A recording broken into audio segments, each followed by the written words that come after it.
자, 이사야 44장 28절 말씀 함께 하나님 말씀을 읽겠습니다. 합독합니다. 시작. 고레스에 대하여서는 이르기를 내 목자라 그가 나의 모든 기쁨을 성취하리라 하며 예루살렘에 대하여는 이르기를 중건되리라 하며 성전에 대하여는 내 기초가 놓여지리라 하는 자니라. 아멘. 기도합니다. 주님, 오늘도 말씀하옵소서. 예수님 이름으로 기도하옵나이다. 아멘.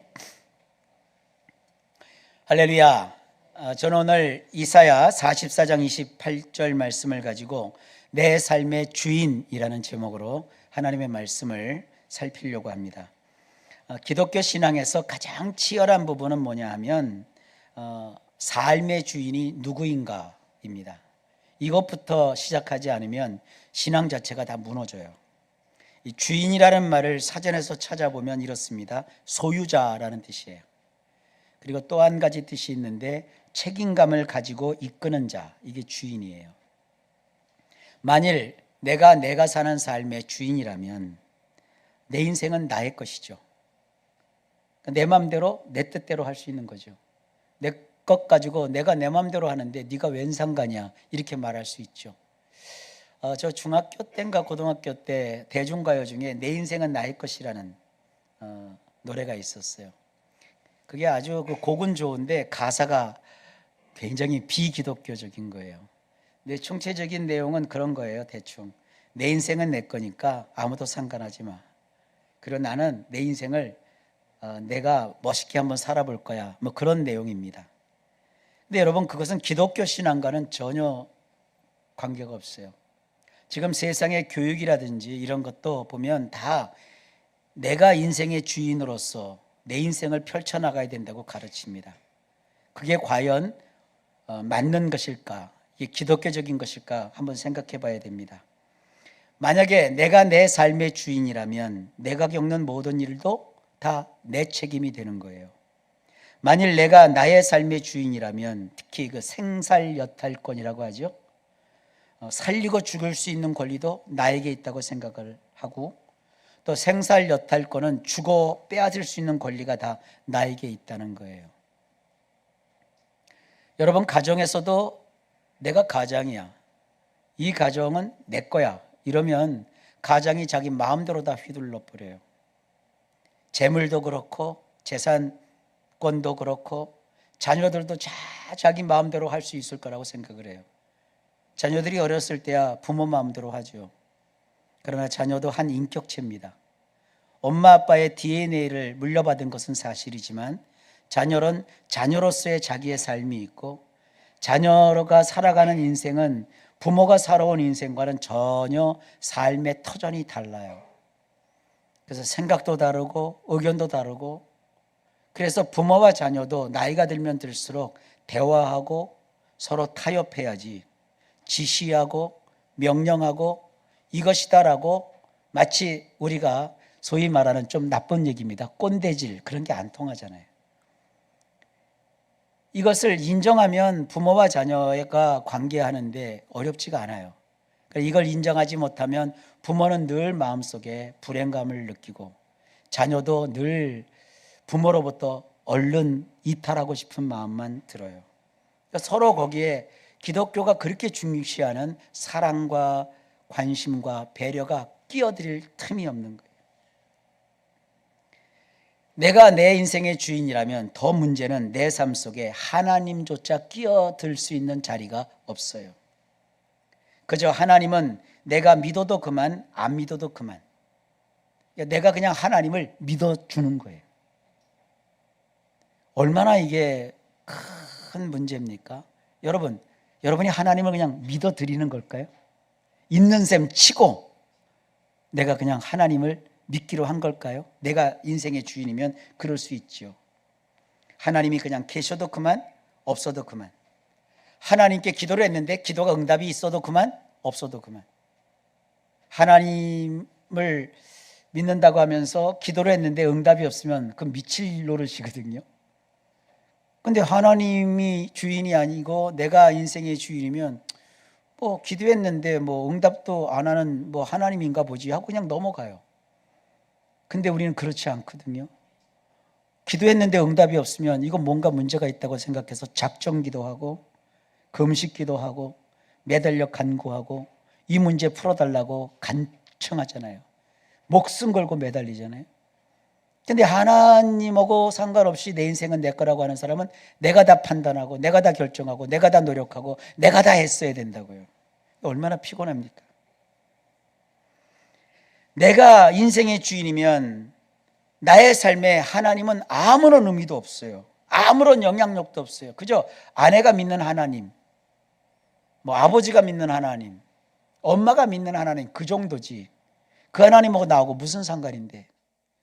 그러다가 조금이라도 신앙 생활을 좀 하라고 누가 권유하거나 권장하면 그 나한테 그런 거 하지 말라고, 내 인생에 그렇게 끼어들지 말라고 이렇게 한다고요.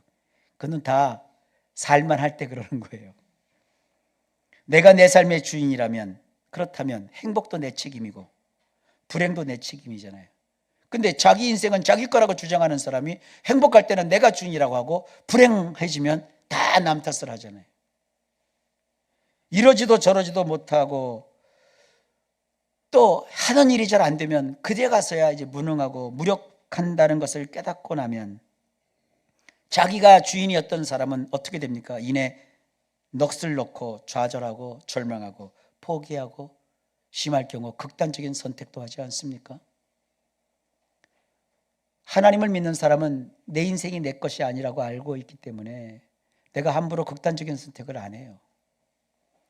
불행이 오고 행복이 와도 의미부터 생각을 해요. 왜 좋으신 하나님이 이런 불행한 일을 내가 겪도록 그냥 허락하신 것일까? 아니 허용하신 것일까? 고민하게 돼요. 그걸 궁금해하고 하나님께 여쭈어요. 불행과 행복도 다 하나님이 주시는 건데 내가 지금 불행감을 느끼는 것이 무엇 때문일까? 그리고 하나님 앞에 정말 자기 삶을 내려놓고 진지하게 물어봐요. 이게 믿는 사람과 안 믿는 사람의 차이예요. 근데 하나님 없이 내 인생을 내가 주인이라고 생각하는 분은 이제 뭐 어려운 일이 생기면 야, 네가 믿는 하나님이 계시다면 네가 왜 이렇게 불행해? 하고 이렇게 공격해요. 공격수 노릇은 해요. 그러면 그때 우리 하나님을 믿는 사람은 방어를 하기에 바빠요. 방어하다가 지치면 방어진이 무너지면 우리가 정말 허덕허덕거리고 주님 앞에서 엘리야 같은 심정이 돼요. 주여, 여기까지 됐사오니 이제 그만 나를 거둬가 주십시오. 그럴지라도 스스로 극단적인 선택은 안 해요. 이게 인생의 주인을 누구로 삼느냐는 굉장히 우리 인생의 그 삶의 모양을 다르게 합니다.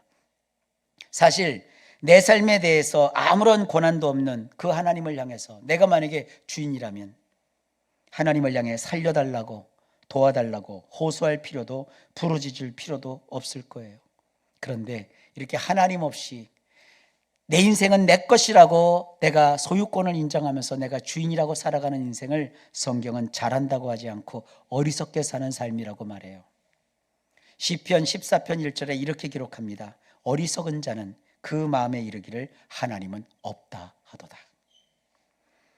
그렇지만 그들은 썩어가고 그들은 제멋대로 행동하니 착한 일을 행하는 이가 없도다.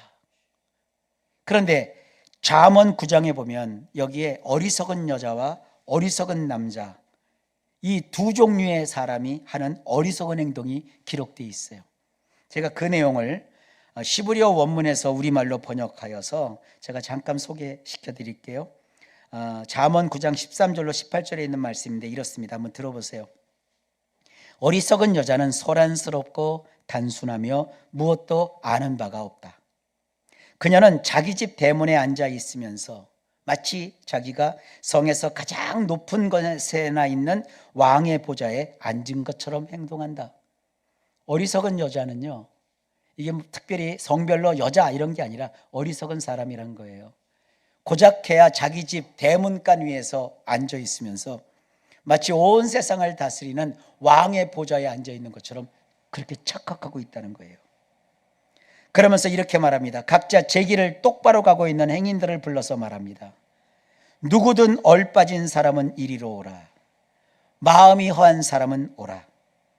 그러면서 말합니다. 흠초온 물들이 달고 감춰놓고 먹는 음식이 맛이 좋다. 그리고 어리석은 남자들은 죽음의 혼령들이 거기에 있다는 것과 무덤의 깊은 처소들 안에 그녀가 부른 남자들이 있다는 것을 알지 못한다. 이 굉장히 문학적인 기법으로 기술되어 있기 때문에 깊이 생각을 해봐야 되는 성경 구절이에요. 이걸 제가 잘 풀어드리면 오늘날 우리가 누리는 과학기술의 발전과 물질 만능주의가 빚어낸 소비주의라는 게 있죠. 이 소비주의라는 것은 사실 자기 집 대문에 앉아 있으면서 마치 성에서 가장 높은 곳에나 있는 왕의 보좌에 앉아 있는 것처럼 행동하는 어리석은 여인의 행동에 해당해요. 현대인들의 마음에 가득 찬 어리석은 마음으로 현대인들은 내가 삶의 주인이고 인생의 왕인 줄을 알아요. 고작하여 자기가 앉아 있는 것은 왕의 보좌가 아니라 자기 집 대문간 위에 앉아 있으면서, 요즘은 아파트 사니까 대문간도 없죠. 저희는 어렸을 때 대문간이 있는 집에서 살았거든요. 그것도 대문이 2개나 있는 집에서 살았어요. 대문간 위에는 사람이 올라설 수 있는 이런 그 난간이 아니라 이렇게 그 윗 덮개를 만들어요. 어렸을 때 그 대문간 위에 올라가서 덮개 위에서 놀았던 기억이 참 많습니다. 그 위에서 이렇게 망토 거치고 슈퍼맨하고 뛰어내렸던 기억도 있어요. 그 위에 보좌라고 의자 갖다 놓고 앉아가지고 대문간 밑을 지나다니는 사람한테 왕노릇하는, 이것이 세상 어리석은 사람의 모습이라는 거예요. 거기에 앉아갖고 왕노릇하면서 사방팔방으로 소문을 내며 지나가는 사람들한테 이렇게 얘기를 해요. 누구든 얼빠진 사람은 이리로 오라. 마음이 허한 사람은 오라. 지금 그런 일 많이 하죠, 세상 사람들. 지금은 대문위가 아니라 인터넷, SNS, 소셜 네트워크에 앉아가지고 소문내죠. 인스타그램 그런 거 많이 하잖아요. 그리고 틱톡 이런 거 많이 하지 않습니까? 15초. 그 15초가 광고에 익숙해진 인간의 마음이거든요. 되게 텔레비전 광고가 15초짜리거든요. 그러니까 15초에 모든 내용을 담을 수가 있어요. 그래서 영화를 제작할 때 특히 중국 사람들이 그런 걸 잘하더라고요. 요즘은 또 숏 영화 같은 거 많이 찍어요. 15초짜리를 계속 찍는 거예요.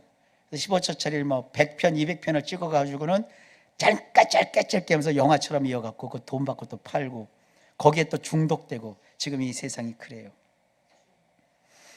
그리고 뭐 전에는 트위터 했지만 요즘은 트위터도 잘 안 하잖아요.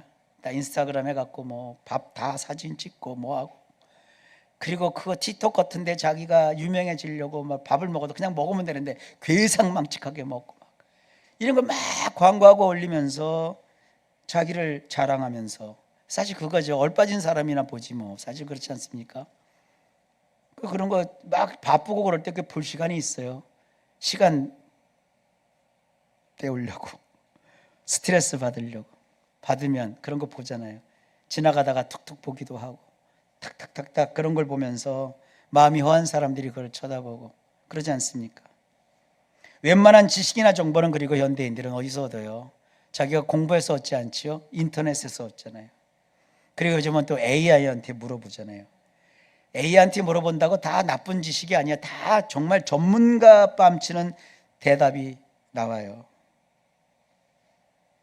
그래서 어떤 좋은 유용한 정보들도 얻을 수는 있죠. 그건 수많은 그 AI는 세상에 있는 데이터베이스에서 자료를 검색해서 취합해가지고 용도에 맞게 이렇게 만들어갖고 제공하는 거기 때문에 굉장히 양질의 정보를 얻을 수도 있어요. 어쨌든 웬만한 지식이나 정보는 요즘 사람들은 다 인터넷에서도 얻지 않습니까? 의사들이 참 재미있는 얘기를 해요. 요즘은요, 진료할 때 보면 환자들이 자기 병을 다 알고 온대요. 심지어는 증세까지 다 검색해서 와갖고 약까지 이런 약 달라고 추천까지 한대요. 그러니까 의사들도 참 요즘 굉장히 곤란할 거예요. 어떤 거는 맞지만 어떤 거는 맞지 않잖아요. 그럼 맞지 않는 그 약을 처방해 줄 수는 없잖아요. 그러면 그 사람을 또 설득하려면 인터넷에서 그 사람한테 정보를 제공한 그 사람보다 이 의사가 더 똑똑해야 되는 거예요. 그러니까 의사들도 참 의사 노릇하기가 쉽지 않다고요. 심지어 어떤 사람들은 자기가 신앙생활 하려면 직접 성경을 읽어야 되거든요. 신앙생활 하려면 직접 자기가 기도를 해야 돼서 기도의 응답에 체험이 있어야 되거든요. 근데 심지어 하나님에 대해서도 자기가 직접 성경을 읽지 않고 기도하지 않으면서 인터넷에게 응답을 물어봐요.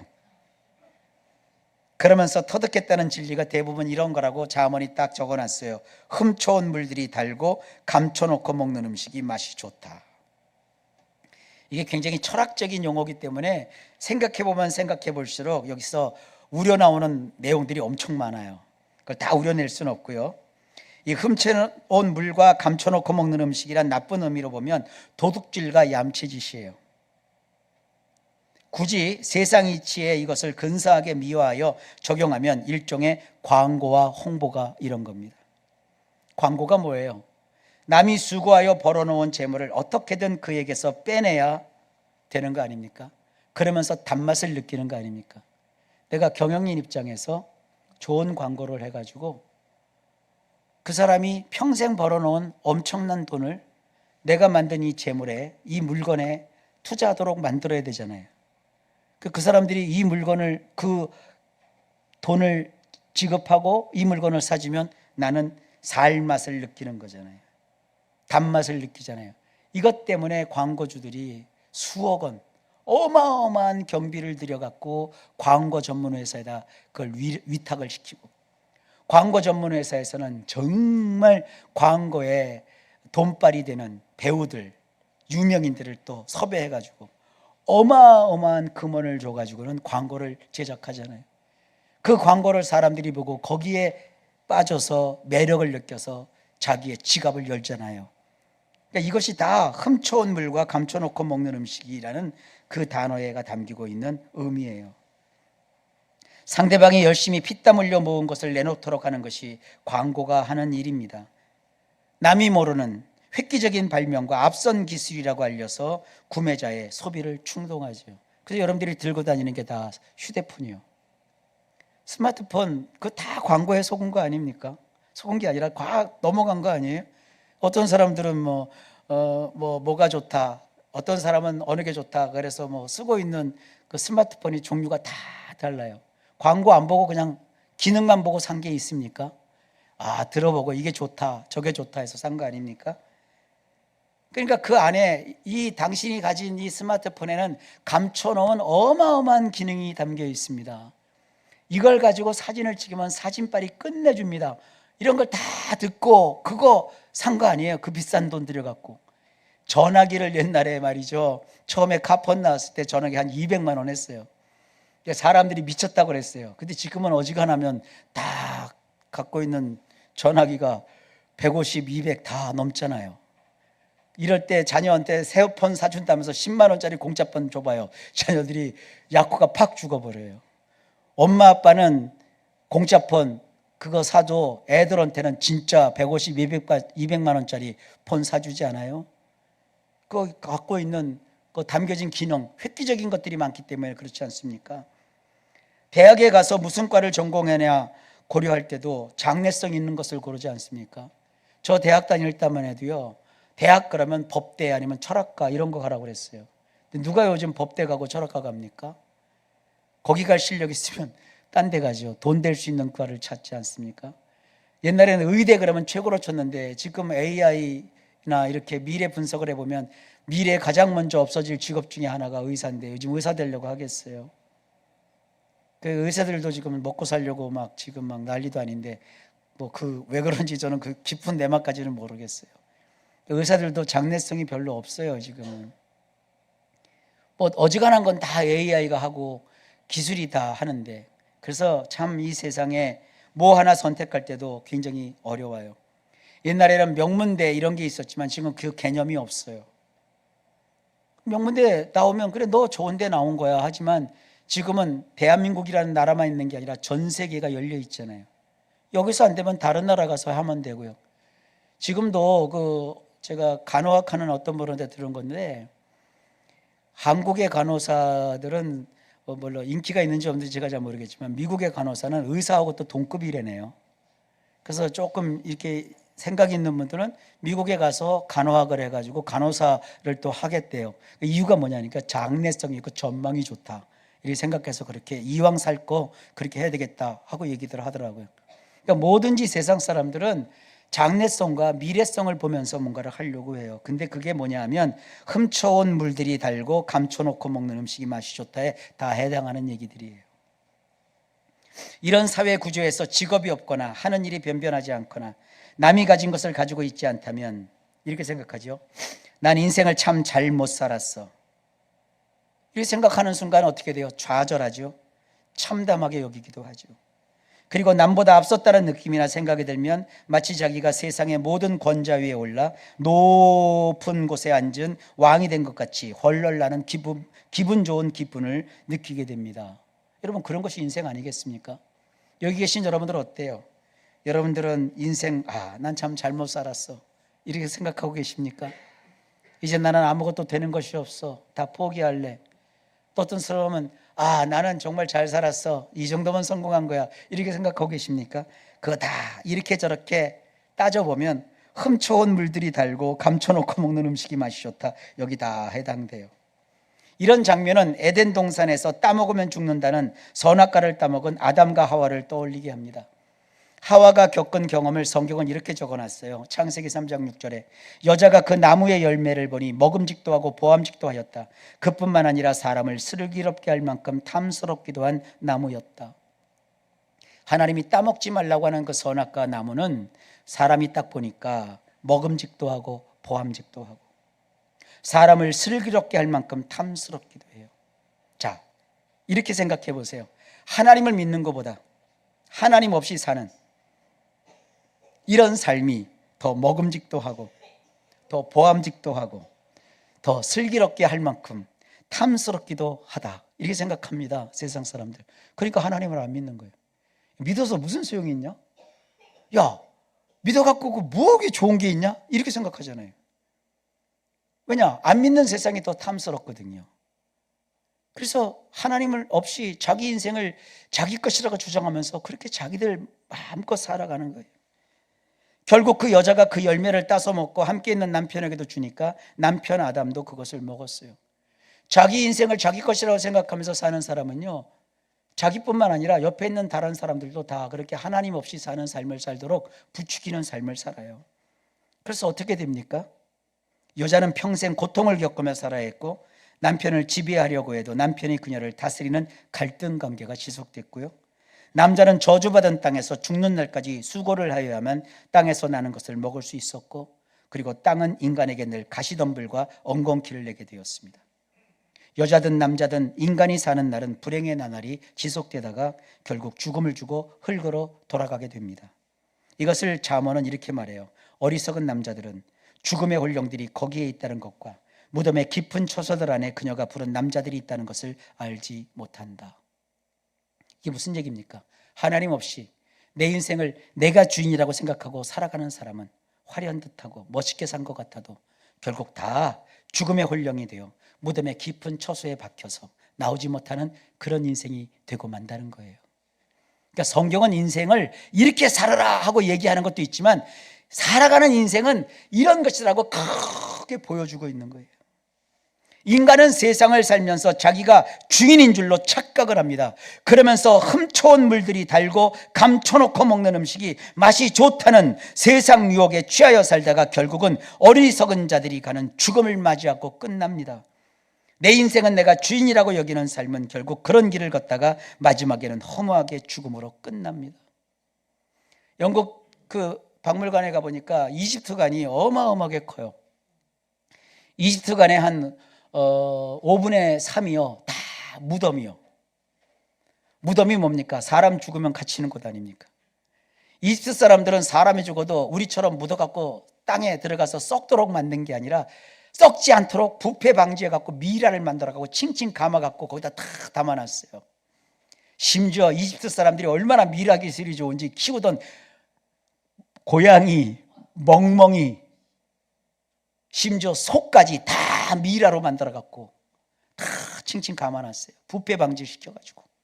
그리고 그 고관 대작 왕들은 그 내장까지 다 추려갖고 내장 보관하는 그 보관함도 다 만들어갖고 그걸 그대로 보존해놨어요. 그건 다 썩지요, 내장은. 그런데 지나가는데 그 한국 분들이 참 그런 얘기 잘해요. 아이고, 이 사람들은 죽어도 편치 못하네. 다 발굴해가지고 죽은 모습들을 다 공개해서 왕들, 귀족이면 뭐예요? 죽었는데 다 발가벗겨진 모습으로 지나가는 사람들이 다 쳐다. 그리고 왕들은요, 이건 19금입니다. 남자들 그 중요 부위 있잖아요. 그거를 강조를 해갖고요, 미라가 있는데 그 중간 부분만 이렇게 키워놨어. 크게 키워놨어요. 왕들을 다 그렇게 만들었어요. 아, 그래서 교과서 그림하고 실제 그림하고 다르구나. 교과서에는 그런 걸 다 빼버렸는데 제가 사진 다 찍어 갖고 왔어요. 아니, 남자들이 뭐 기술이 좋으면 얼마나 좋고 힘이 좋으면 얼마나 좋아. 왕들이 막 그걸 키워갖고 그걸 막 기념을 해놨어요. 그럼 뭐예요? 죽어갖고 다 자빠져 있는데. 그게 인생이에요. 여러분이 지금 100억을 벌고 1000억을 벌고 수조를 벌고 떵떵거리며 살아봤자 죽어봐면 다 무덤에 갇히는 게 우리 인생이라고 성경이 알려주고 있다고요. 여러분이 주인이 되어서 지금 세상에서 큰 소리 치며 사는 거, 그게 잘 사는 삶이 아니라는 거예요. 내 인생은 내가 주인이라고 여기는 삶은 결국 그런 길을 걷다가 마지막에는 허무하게 죽음으로 끝납니다. 자, 그런데 전혀 결이 다른 또 다른 삶이 있죠. 그것은 하나님을 나의 주인으로 삼는 삶입니다. 우리가 믿는 하나님이 누구신지 제가 한 가지 예를 들을게요. 이거 제가 사진을 찍어 갖고 온 건데 한번 보여주시겠어요? 자, 이게 뭐 같아요? 이 원통처럼 생겼잖아요. 이게 토판입니다. 토판. 진흙덩어리인데 이게 앞에서 한번 찍었고 뒤에서 한번 찍었어요. 예, 이렇게 앞뒤로 되어 있어요. 이게 둥그런 원판입니다. 이것이 영어로는 사이러스 실린더라고 해요. 근데 우리가 번역하면 고레스의 원통. 고레스, 어디서 많이 들어봤죠? 오늘 성경 본문에 나오는 인물이에요. 고레스의 원통.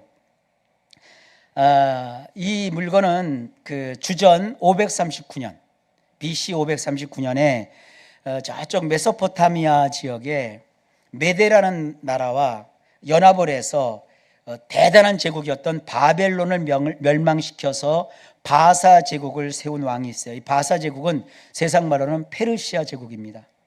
이 페르시아 제국의 고레스 왕이 그 왕의 명령을 그 칙령이라고 하잖아요. 그 왕의 명령인 칙령을 서령 문자로 적어놓은 원통 문서입니다. 이게 종이가 아니라 토판, 토기에다가 저렇게 새겨놓은 저게 문서인데, 문서에 이런 내용이에요. 저걸 이제 해독을 해가지고 학자들이 옆에다가 적어놨어요. 뭐라고 되어 있느냐? 내 나라의 모든 백성 중 포로가 되었던 자들은 다시 본국으로 돌아가도 좋다. 그리고 각자의 신을 위한 신전을 복원하여 건축해도 좋다. 그러니까 이스라엘 사람뿐만 아니라 바벨론 제국을 형성하는 과정에서 이웃 나라의 많은 사람들을 포로로 끌어다가 그 나라에 일을 시켰거든요. 그리고 그 나라의 신전들을 다 부셔버리고 그랬거든요. 그런데 이 고레스가 왕이 되면서 그 나라 백성들을 자기 본토로 다 돌려보내고, 그리고 본토에서 바벨론 왕들이 헐어버렸던 신전도 다시 다 복원할 수 있어도 복원해도 된다라는 그런 허락을 담은 문서예요. 저게 우리 크기가 우리 성경책 크기보다 약간 커요. 저게 왕의 명령을 담은 문서가 저렇게 보존되어 있어요. 근데 문제가 뭐냐면, 이 놀라운 사실은 이 고레스라는 왕의 이름과 고레스가 이런 명령을 내릴 것을 이미 150년이나 200년 앞선 이사야 선지자가, 그것도 남왕국 유다가 바벨론에 의해서 완전히 멸망하기 전 고레스가 바벨론을 멸망시켜 페르시아 제국이 생기기도 훨씬 전 성경에 적어놓은 예언에 나온다는 사실이에요. 그게 오늘 저와 여러분이 읽은 성경 말씀입니다. 고레스에 대하여 이르기를 내 목자라, 그가 나의 모든 기쁨을 성취하리라 하며, 여기 토판에 있는 내용이 그대로 나와요. 예루살렘에 대하여는 이르기를 중건되리라 하며, 성전에 대하여는 내 기초가 놓여지리라 하는지라. 고레스가 토판에다가 너의 나라로 돌아가라, 너의 나라 성전을 재건하라 허락을 했거든요. 그 내용이 미리 예언되어 있어요.